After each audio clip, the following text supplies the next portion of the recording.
El propósito de este trabajo está destinado a exponer, clasificar y diagnosticar un caso verídico, en base a lo aprendido a lo largo del semestre en la materia de fisiopatología renal. Es meramente informativo y sin fines de lucro. Expuesto por los integrantes Silva, Rodríguez, Vaca e Hinojosa. Esperamos les guste. Se trata de una paciente femenina de 28 años de edad, sin antecedentes de importancia, quien, 2 semanas antes de la consulta, presentó una erupción maculopapular en la cara, sobre las mejillas y el puente nasal que se exacerba con la exposición a la luz solar, además de edema y dolor de las articulaciones interfalángicas proximales en ambas manos. Una semana después se agregaron cefalea y edema de pies y tobillos, así como malestar general.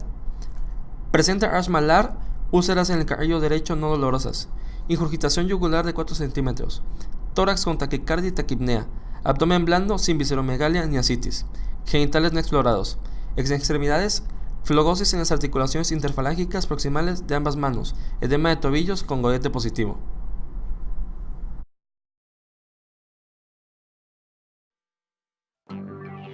Generalmente, el sistema inmunológico del cuerpo genera proteínas denominadas anticuerpos que lo protegen de las enfermedades. Los anticuerpos se adhieren a las bacterias y a los virus dañinos, denominados antígenos, que pueden causar una enfermedad. El lupus es una enfermedad autoinmune crónica. Esto significa que el sistema inmunológico ataca a las células y los tejidos sanos del cuerpo por error sin antígenos presentes. Cuando esto ocurre, los anticuerpos se denominan autoanticuerpos. La consecuencia es la inflamación y la lesión en células y tejidos que pueden derivar en los síntomas del lupus. Existen diversos tipos de lupus. El lupus discoide generalmente afecta solo la piel. El síntoma típico es una erupción que se manifiesta con placas rojizas y redondas en la cara, el cuero cabelludo, el tronco o las extremidades. Normalmente no afecta a los órganos internos del cuerpo, pero la erupción puede estar acompañada de dolor en las articulaciones. El lupus eritematoso sistémico, SLE, puede afectar cualquier órgano o sistema de órganos y suele causar episodios de inflamación en las articulaciones, los tendones y otros tejidos conectivos. Los síntomas pueden ser varios: fiebre, cansancio extremo, pérdida de peso, dolor muscular y en las articulaciones, hinchazón de las glándulas, caída del cabello, náuseas y vómitos. Debido a la gran velocidad de síntomas, la enfermedad con frecuencia puede confundirse con otras enfermedades. El síntoma más característico del SLE es una exantema en alas de mariposa que aparece en las mejillas y el puente de la nariz. Los síntomas pueden aparecer y desaparecer durante muchos años. Si bien las causas del lupus se desconocen, los científicos creen que está relacionado con factores hereditarios y ambientales. Este trastorno es más frecuente en las mujeres de 20 a 40 años. En algunos casos, el lupus puede estar inducido por determinados medicamentos. Se diagnostica con análisis de sangre y otros estudios diagnósticos. Puede tratarse con medicamentos según la gravedad de la enfermedad y los síntomas. Epidemiología del lupus. En primer lugar, la enfermedad afecta mayoritariamente a mujeres en edad fértil y, por tanto, con niveles estrogénicos altos. Incidencia 10 veces más alta en mujeres que en hombres, 95% de pacientes son mujeres. Prevalencia de 20 a 150 casos por cada 100.000 personas. Suele comenzar entre los 17 y 35 años, siendo más frecuente entre los 20 y 50 años. Puede ocurrir en cualquier raza, género o edad. La prevalencia de compromiso renal en lupus es del 52.5% de los casos. Afecta aproximadamente a 3 de cada 10.000 personas y es más frecuente en adultos jóvenes por un 39% y menos frecuente en mayores de 50 años por 22%. También en este grupo de mayores de 50 años, menos del 5% tienen nefritis lúpica al inicio de la enfermedad. Aunque puede surgir en cualquier individuo, es mayor la frecuencia en mestizos y afro-latinoamericanos. Ahora bien, en base a la información de la tabla, recopilada por la Asociación Colombiana de Reumatología, en aproximadamente 100% de los casos hay manifestaciones hematológicas seguidas en frecuencia por fatiga, artritis, fiebre y problemas renales. En contracara, son las neuropatías periféricas y los problemas oculares los menos comunes. El defecto fundamental de la enfermedad lupus eritematoso sistémico es el fallo de los mecanismos que mantienen la autotolerancia. Para ello hablaremos de 3 agentes etiológicos que pueden desencadenar en la enfermedad. Empezaremos hablando de los factores genéticos, principalmente los genes del complejo mayor de histocompatibilidad, asociado a alelos de locus HLA, DR2 y B8. que al presentarse estos alelos aumenta el riesgo de padecer lupus eritematoso sistémico. Aumenta aún más el riesgo si se presenta alelos de locus HLA-DQ y se va a reducir el riesgo de nefritis cuando se presentan los alelos de locus HLA-DR4. Otro de los factores genéticos es la deficiencia de primeros componentes del complemento, principalmente C1q, así como también C1, C2 y C4 en menor medida. Estos van a reducir la eliminación de inmunocomplejos circulantes por células fagocíticas, favoreciendo a depósitos en tejidos. Hablaremos de otro agente etiológico que son los factores inmunitarios, empezando por la autotolerancia de los linfocitos B, que se va a producir por la eliminación defectuosa de linfocitos B autorreactivos en la médula ósea o por defectos de los mecanismos de tolerancia periférica. Otro de los factores inmunitarios es escape a la tolerancia, donde los linfocitos T cooperadores CD4 específicos de los antígenos nucleosómicos contribuyen a la producción de los autoanticuerpos patogénicos de elevada afinidad. La activación de los linfocitos B por ocupación de los receptores tipo TOL van a tener la función de detectar anticuerpos microbianos como ácidos nucleicos. Los linfocitos B específicos de los antígenos nucleares van a recibir segundas señales de los receptores tipo TOL y después las van a activar, dando lugar a un aumento de la producción de autoanticuerpos antinucleares. Por último, la exposición a interferones de tipo 1. Estas son citocinas antivíricas que son sintetizadas durante respuestas inmunitarias innatas contra el virus. Estas citocinas pueden activar a las células dendríticas y los linfocitos B, favoreciendo la respuesta de los linfocitos T cooperadores 1, los cuales van a contribuir a la producción de autoanticuerpos patogénicos. El último agente etiológico son los factores ambientales, empezando con la exposición a la luz ultravioleta. La radiación ultravioleta puede inducir la apoptosis de las células y altera el ADN de la forma que se produzcan inmunógenos. Esto se debe a un mayor reconocimiento de los receptores tipo TOL. La luz ultravioleta puede modular la respuesta inmunitaria estimulando a los queratinocitos para que produzcan interleucina 1, una citocina que favorece a la inflamación. Por último, las hormonas sexuales ejercen una importante influencia sobre la aparición y las manifestaciones de lupus eritematoso sistémico. Durante los años reproductivos, la frecuencia de lupus es 10 veces mayor en mujeres que en hombres, en los grupos de edades de 17 a 55 años. Y esto se va a empeorar durante la menstruación normal y la gestación. Fisiopatología. Las interacciones entre los genes de susceptibilidad y factores ambientales dan por resultado como respuestas inmunitarias anormales. Tales respuestas que aumentan la cantidad de antígenos son la activación de la inmunidad innata, disminución de los umbrales de activación de inmunidad adaptativa, linfocitos TCD4 y CD8 ineficaces, disminución de la tolerancia de células apoptóticas y de complejos inmunitarios. Los autoantígenos están disponibles para su reconocimiento por el sistema inmunitario en burbujas de superficie de las células apoptóticas.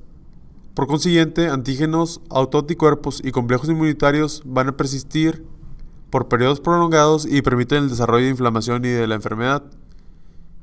La activación inmunitaria de las células en circulación y ligadas a los tejidos se van a acompañar de un incremento la secreción de los factores de necrosis tumoral, así como citocinas proinflamatorias e interferones, principalmente 1 y 2. También se va a dar una estimulación de las citocinas de linfocitos B, las cuales van a activar a los linfocitos B y a la interleucina 10. Estas se van a unir a tejidos llana con activación del complemento y de células fagocíticas que reconocen células sanguíneas de la circulación recubiertas de inmunoglobulinas.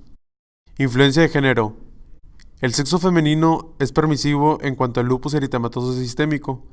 Las mujeres que han recibido anovulatorios orales con estrógenos u hormonoterapia sustitutiva tienen mayor riesgo de padecer lupus eritematoso generalizado. El estradiol se une a los receptores de los linfocitos T y B, amplificando su activación y supervivencia, con lo que favorece una respuesta inmunitaria prolongada. Los genes que predisponen en cromosoma X son el TREX1, que tiene una mayor probabilidad de presentar alelos predisponentes o mutaciones. El cromosoma X inactivo, muchas regiones hipometiladas como CPG, se va a unir a TLR9 y esto va a desatar la autoinmunidad. El síndrome de Klinefelter tiene un riesgo aumentado de padecer lupus eritematoso sistémico. Ahora hablaremos de la fisiopatología de la nefritis. Para que se desarrolle la nefritis lúpica son necesarios 3 mecanismos principales. El primero de ellos es la unión de autoanticuerpos a autoantígenos no glomerulares implantados en la membrana basal glomerular. El segundo es la unión de autoanticuerpos a antígenos glomerulares, es decir, a componentes propios de la membrana basal glomerular. El tercero es el depósito de inmunocomplejos preformados en la circulación. Estos 3 mecanismos nos van a llevar a la activación del complemento, la cual va a producir activación de factores procoagulantes, quimiotaxis e infiltración de macrófagos y neutrófilos, liberación de enzimas proteolíticas y liberación de citocinas que aumentan la proliferación celular y síntesis de matriz extracelular. Esto, como ya les mencionamos, en el glomérulo.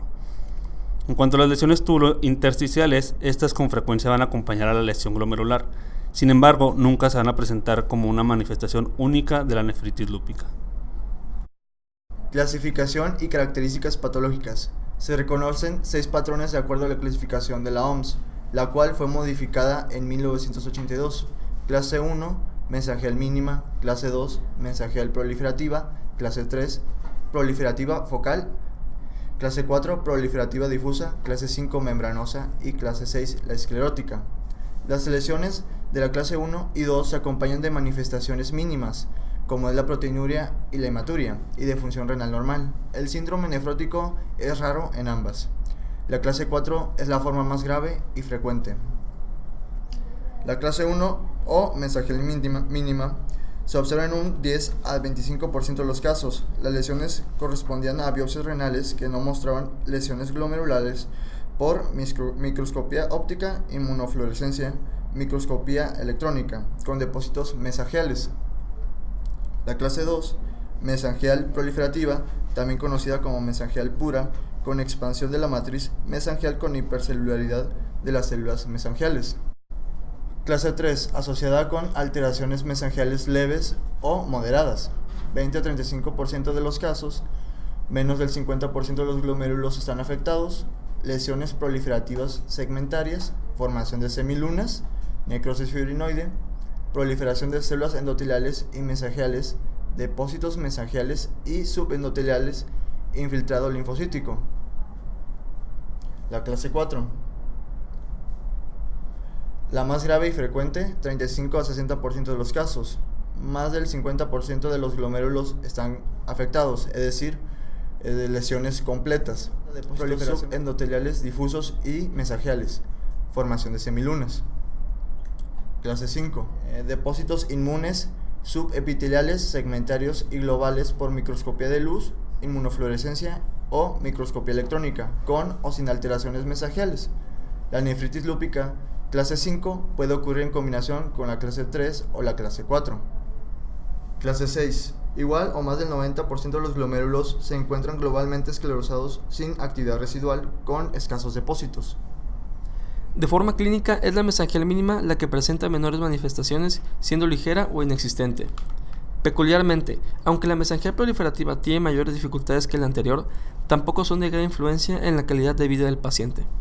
A partir de la tipo 3, proliferativa focal, la función renal se ve afectada en un cuarto de la población y la proteinuria ya es un factor de importancia moderada a grave. La más común en pacientes sintomáticos es la de clase 4, proliferativa difusa. En su cuadro básico está la insuficiencia renal y proteinuria en niveles altos.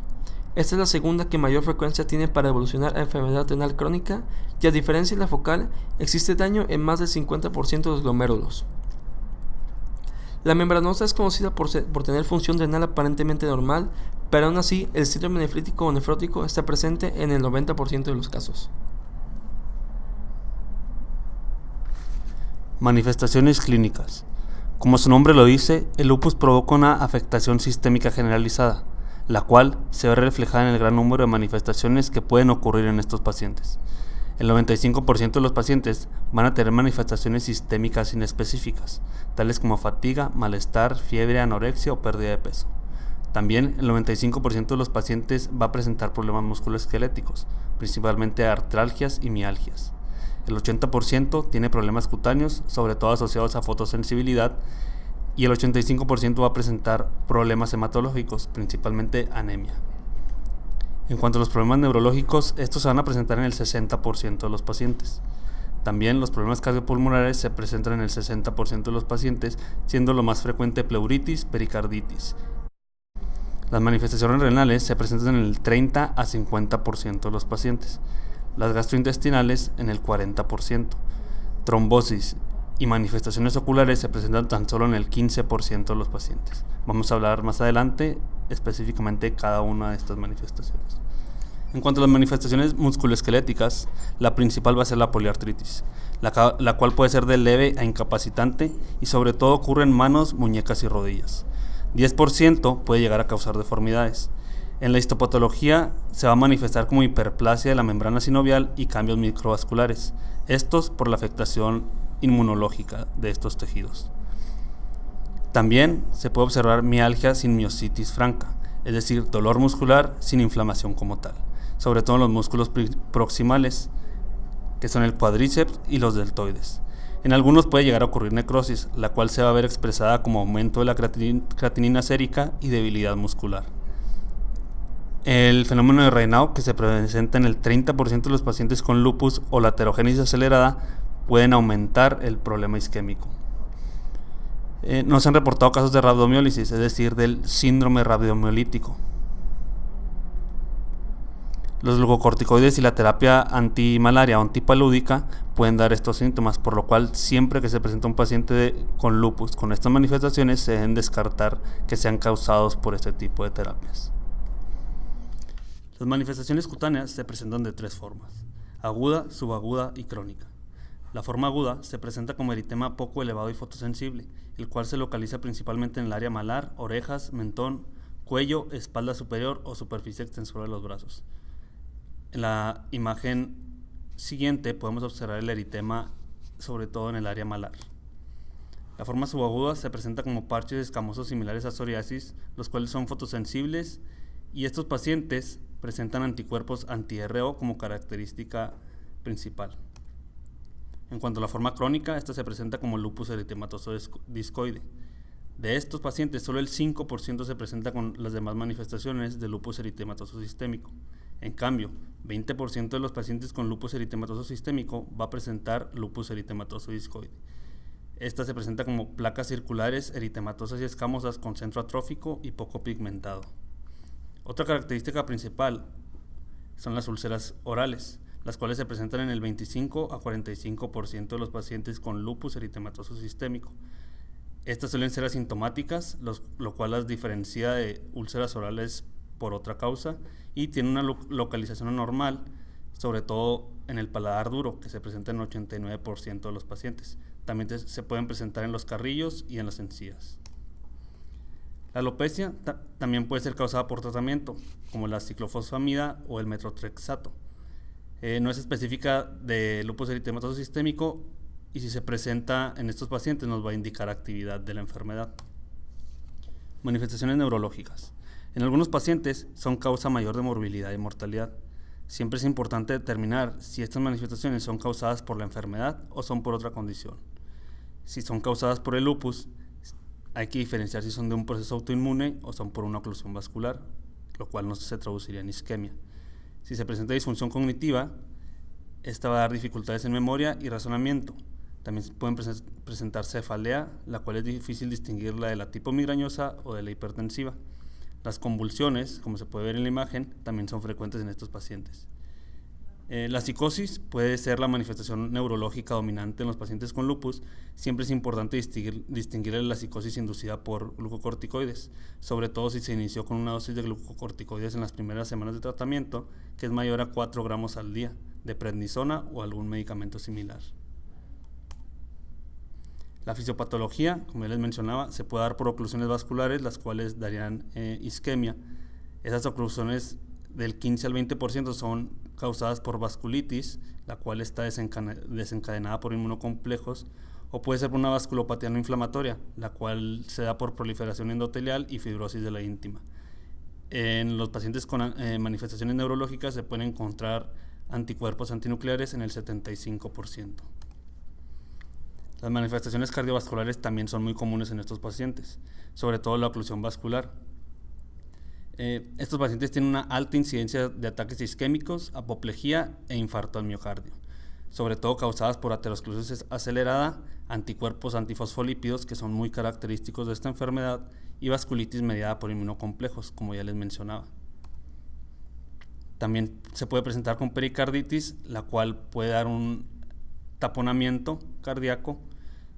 Esta se diagnostica por una presión yugular venosa mayor a 4 centímetros, la cual se realiza con el paciente recostado a 45 grados. La miocarditis también puede ser causa principal de problema cardiovascular. Y la endocarditis de Lehmann-Sachs, que es característica de los pacientes con lupus eritematoso sistémico, nos puede dar una insuficiencia valvular, ya sea aórtica o mitral, o una embolia. Manifestaciones hematológicas. Aquí podemos ver una tabla donde se demuestran los valores que se encontraron en esta paciente. En los pacientes con lupus eritematoso es muy frecuente encontrar anemia, sobre todo normocrómica y normocítica, tal como se puede ver en esta paciente que tiene unos niveles de hemoglobina muy bajos, al igual que el hematocrito. No podemos diferenciar si esta anemia se debe a alguna deficiencia de hierro o deficiencia de vitamina B12, ya que no se presentan valores de transferrina, no se presenta volumen corpuscular medio, entre otros valores que son necesarios para determinar el tipo de anemia. También los pacientes con lupus eritematoso se van a presentar con leucopenia, sobre todo dada por disminución de linfocitos o linfopenia, como se puede ver en esta paciente, la cual de sus leucocitos tan solo el 14% son linfocitos, cuando deberían de ser del 20 al 50%. La trombocitopenia también es una manifestación muy frecuente de los pacientes con lupus. Sin embargo, si los niveles de plaquetas no son inferiores a 40.000 células por milímetro cúbico, no van a dar un sangrado anormal, por lo cual solo si se presentan con valores menores a este mencionado, se tiene un valor clínicamente significativo. La leucocitosis, cuando se presentan esos valores con leucocitosis, esta principalmente está asociada a infección o a terapia con corticosteroides. En el caso de esta paciente se presenta con leucocitosis sobre todo por el aumento de los neutrófilos, que posiblemente está asociada a una infección. Manifestaciones gastrointestinales. Sobre todo se presentan con náusea, vómito y diarrea. Estas manifestaciones están asociadas a exacerbaciones del lupus eritematoso. El dolor abdominal también es frecuente y se da sobre todo por peritonitis autoinmune o por vasculitis intestinal, la cual, si se complica, puede llevar a perforaciones, isquemia, hemorragia o sepsis. La elevación de las enzimas hepáticas indica enfermedad activa.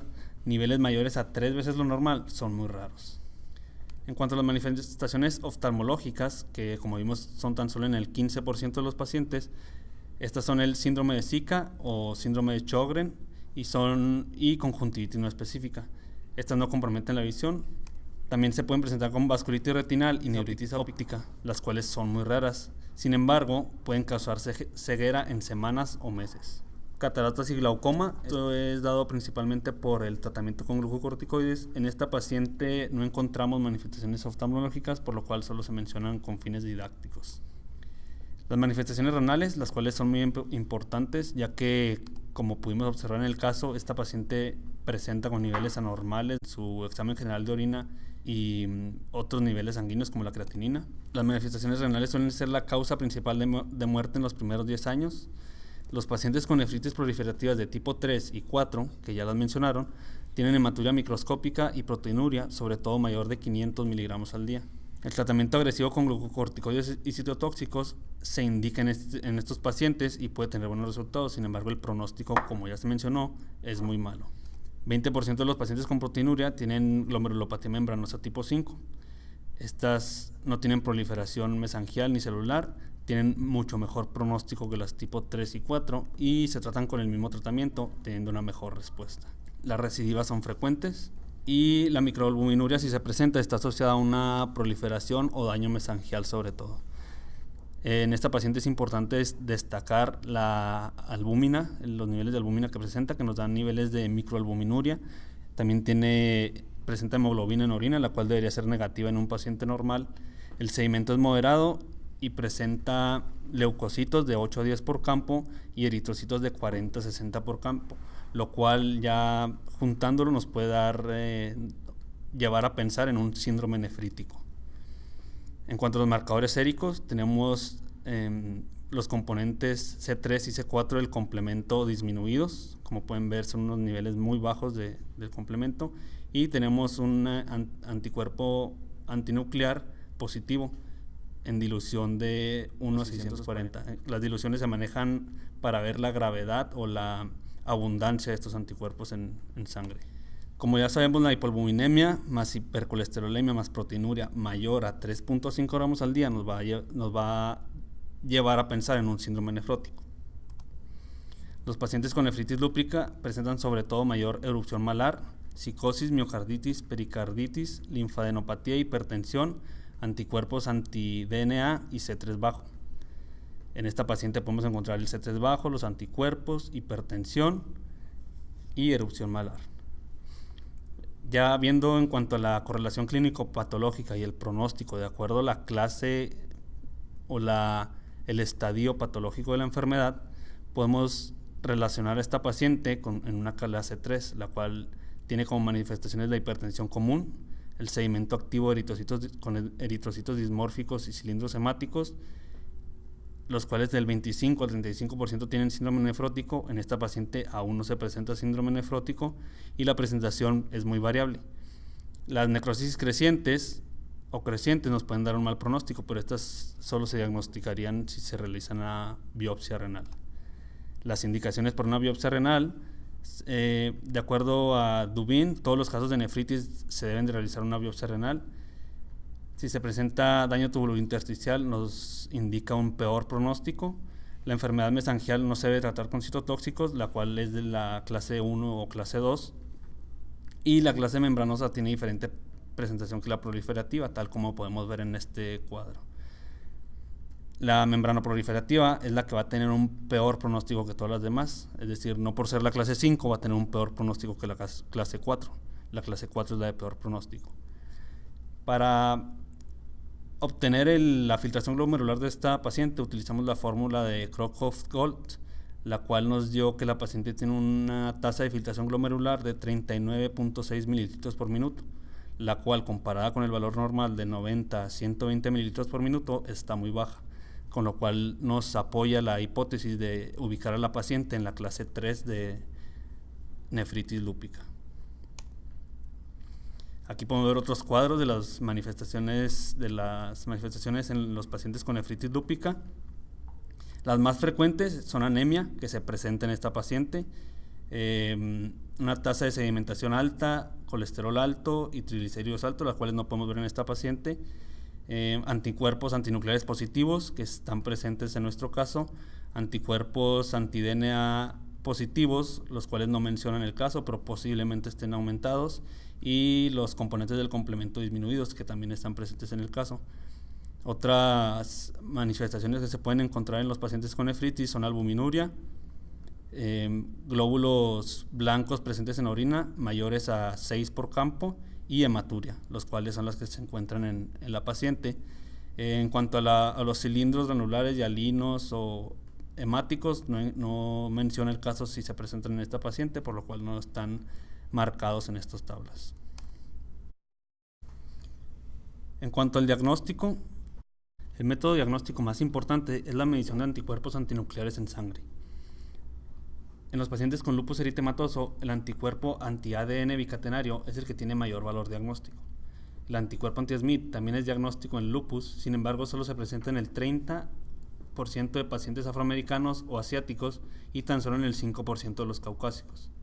Es frecuente encontrarlo con otro anticuerpo, el cual se llama anti-U1-RNP.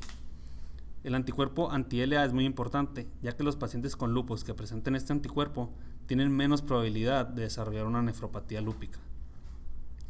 Los anticuerpos antinucleares pueden aparecer hasta 2 a 3 años antes de cualquier manifestación de lupus eritematoso. Sin embargo, son muy pocos o nulos los pacientes que se realizan pruebas de anticuerpos antinucleares antes de padecer alguna manifestación que los conlleva a pensar en lupus. En esta tabla se puede ver claramente que el anticuerpo anti-DNA bicatenario y el anticuerpo anti-SMID son los que prevalecen en lupus eritematoso sistémico, a diferencia de otras enfermedades autoinmunes en la cual la incidencia es muy baja. Otro método de diagnóstico importante es mediante las manifestaciones clínicas. De acuerdo a la tabla que podemos ver en el lado derecho de la pantalla, presentar 4 o más criterios de los mencionados, del cual incluya uno de cada categoría, nos lleva a pensar que se trata de lupus eritematoso sistémico, esto con una especificidad de 93% y sensibilidad de 92%. El 98% de los pacientes con lupus se va a presentar con anticuerpos antinucleares. Si en repetidas pruebas los anticuerpos antinucleares son negativos, entonces hay que pensar en otra patología, ya que no se trata de lupus. 10% de los pacientes sanos pueden presentar anticuerpos antinucleares, y aquel paciente con anticuerpos antinucleares positivos sin manifestaciones no tiene lupus eritematoso, pero sí tiene alto riesgo, por lo cual se deben de realizar estas dos pruebas diagnósticas para indicar que un paciente tiene lupus, tal como la paciente que podemos ver en el caso, la cual se presenta con erupción maculopapular malar, que podemos ver aquí en la tabla en manifestaciones de piel, úlceras orales, artralgia interfalángica proximal en ambas manos, anemia, anticuerpos antinucleares positivos y C3 y C4 disminuidos, que también se pueden ver en esta tabla, con lo cual podemos ver que son 6 criterios los que presenta esta paciente, lo cual nos lleva a concluir que la paciente tiene lupus.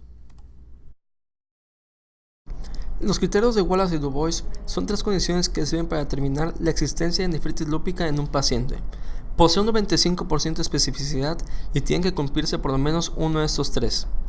Primero, biopsia renal que demuestra la glomerulonefritis mesangial clase 2B, proliferativa focal, proliferativa difusa o membranosa. Segundo, una disminución del 30% en la depuración de creatinina en un periodo de 1 año en un paciente con lupus activo. Y tercero, proteinuria mayor de 1 gramo en orina de 24 horas. De igual forma, para hacer el diagnóstico de nefritis lúpica, tienen que cumplirse 3 de los siguientes.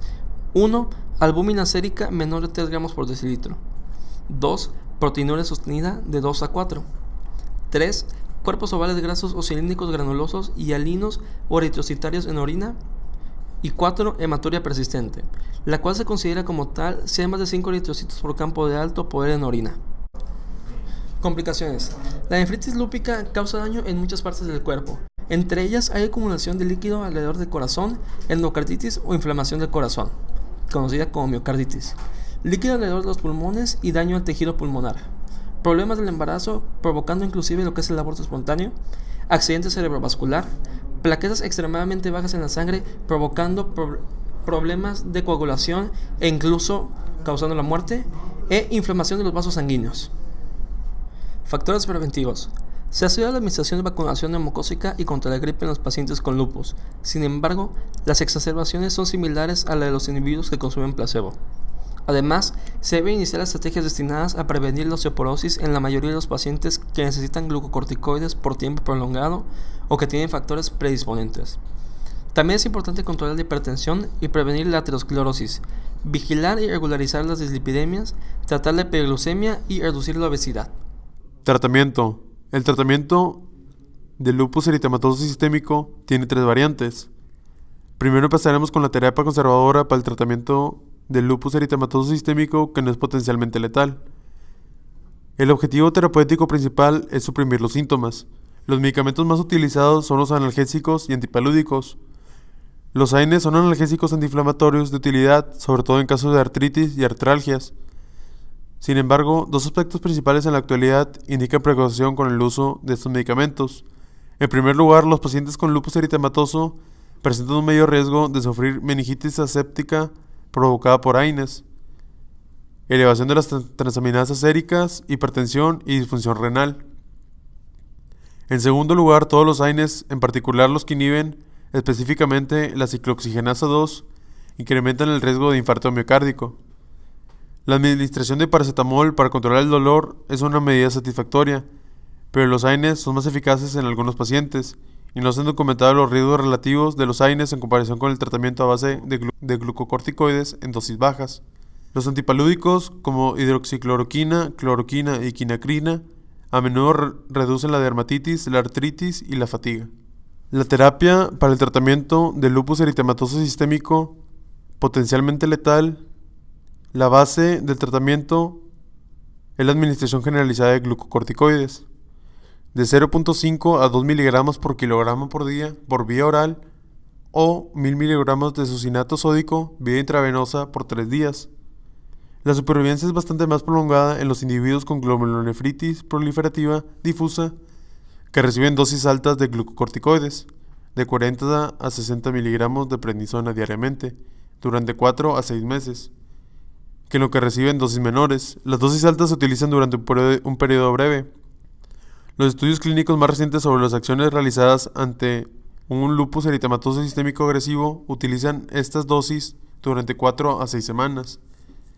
Se reducen de manera gradual, pero con la mayor rapidez que permita la situación clínica, hasta obtener una dosis de mantenimiento de 5 a 10 miligramos por día de prednisona o su equivalente, entre 10 y 20 miligramos cada tercer día.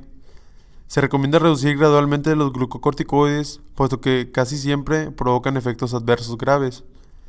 La administración de una dosis alta de glucocorticoides por vía intravenosa comparada con la vía oral acorta varias semanas el tiempo que transcurre hasta lograr la mejoría máxima, pero al final la función renal no mejora.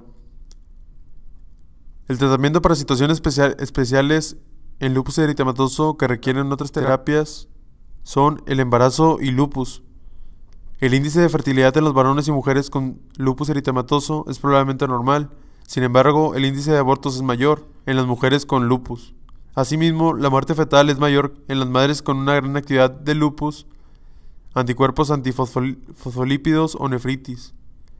La actividad de la enfermedad se puede suprimir con glucocorticoides por vía diseminada. Existe una enzima placentaria llamada 11P deshidrogenasa 2 que va a desactivar los glucocorticoides. Es más eficaz para desactivar la prednisona y prednisolona que glucocorticoides fluorados, dexametasona y betametasona. Por consiguiente, el lupus materno debe tratarse con prednisona o prednisolona, utilizando la menor dosis en el periodo más breve. Algunos de los efectos adversos de glucocorticoides en el feto son bajo peso al nacer, anormalidades en el desarrollo del sistema nervioso central, predisposición a síndrome metabólico en adulto. El tratamiento con heparina y una dosis reducida de ácido acetilsalicílico aumenta considerablemente la proporción de recién nacidos vivos. Otra afectación con tratamiento específico es la crisis trombótica microvascular. El síndrome caracterizado por hemólisis, trombocitopenia y trombosis microvascular en los riñones, cerebro y otros tejidos tiene un índice alto de mortalidad y es más frecuente en personas jóvenes con nefritis por lupus.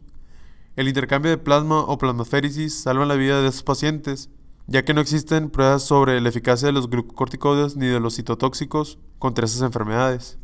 La dermatitis por lupus. Los pacientes con cualquier variedad de dermatitis por lupus deben reducir al mínimo su exposición a la luz ultravioleta, vistiendo ropa adecuada y bloqueadores solares con un factor protector menor de 15.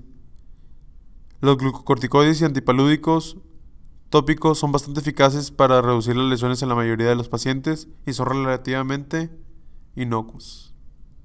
Tratamientos experimentales. Muestran los objetivos de varios agentes biológicos nuevos y del micofenonato, todos los cuales en la actualidad se encuentran en ensayos clínicos. La mayor parte de las estrategias de tratamiento están orientadas a los linfocitos T o B, en particular los que experimentan activación más que todos los grupos celulares. Algunos tratamientos, como se indica en el esquema de la derecha, en estos estudios se ha empleado inmunosupresión energética con ciclofosfamida en dosis elevadas, más esquemas de tratamiento antilinfocítico T con trasplante de citoblastos hemopoyéticos autologos, como último recurso para el tratamiento del lupus eritematoso generalizado, grave y resistente. Por último, podemos apreciar en el lado derecho un esquema donde ejemplifica cada uno de los tratamientos y cuál terapia utilizar. Finalmente, el pronóstico de vida de los pacientes de 5 años después de haber recibido el diagnóstico de lupus es cercano al 100%. Cuando pasan 10 años es del 90% y ya para los 20 años el promedio de supervivencia es del 78%. Se puede apreciar un cambio en el patrón de mortalidad en comparación a las dos previas. La longevidad del individuo dependerá en gran medida de la cantidad de factores desfavorables que acumule el paciente, como la anemia, síndrome nefrótico o hipertensión, entre otras. En la imagen se grafica la esperanza de vida de los pacientes en base a los años posteriores al diagnóstico. Se puede apreciar que los pacientes que cuentan con una filtración renal mayor al 80% al momento de recibir el diagnóstico sobrellevan una menor tasa de mortalidad en comparación a aquellos cuya filtración es menor al 80%.